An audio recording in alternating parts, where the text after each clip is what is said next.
TV networks picking games for each week of the college football season is a pretty orderly process nowadays.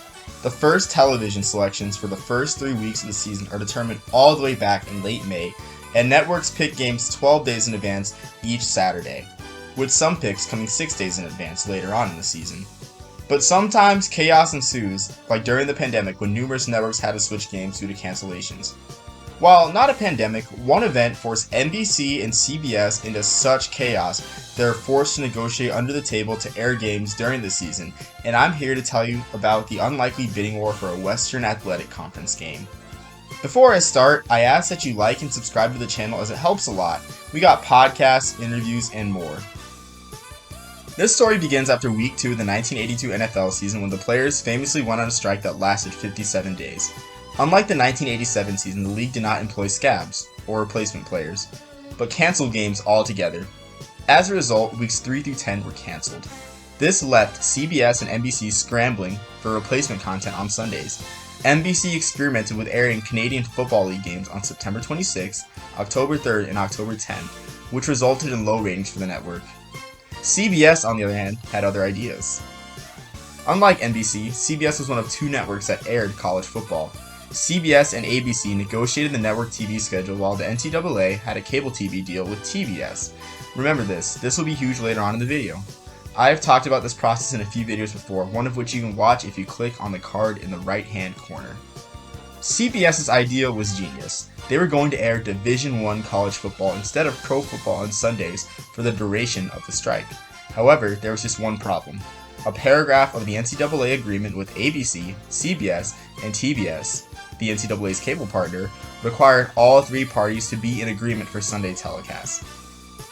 This was mostly unproblematic even though TBS had a stipulation in its contract to televise 1 Sunday night game per year.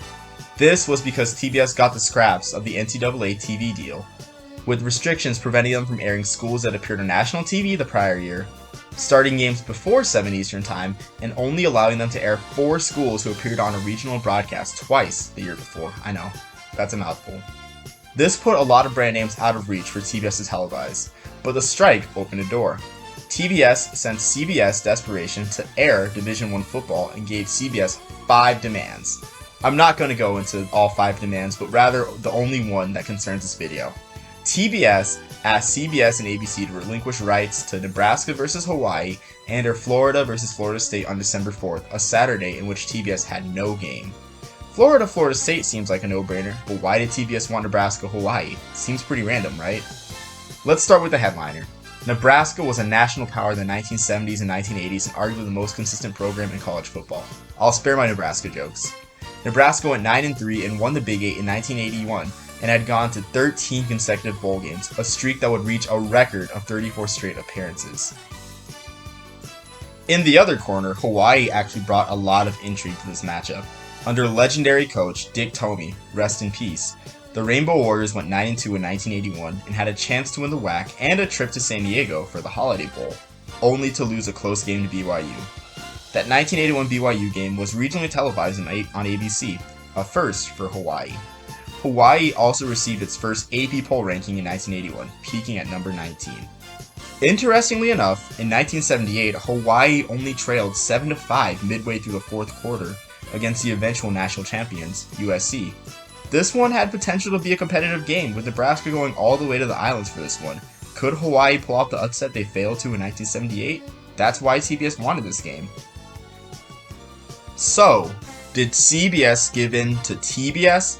Not one bit. CBS thought this and TBS's other 4 demands were too much, and instead opted to fulfill its obligation to air 4 Division III football games per season on the Sunday of October 3rd, airing 4 Division III games on a regional basis, which is talked about to this day by all the Division III schools that played on this day. Ironically, Nebraska at Hawaii was not televised by ABC, CBS, or even TBS, and that may have been a mistake.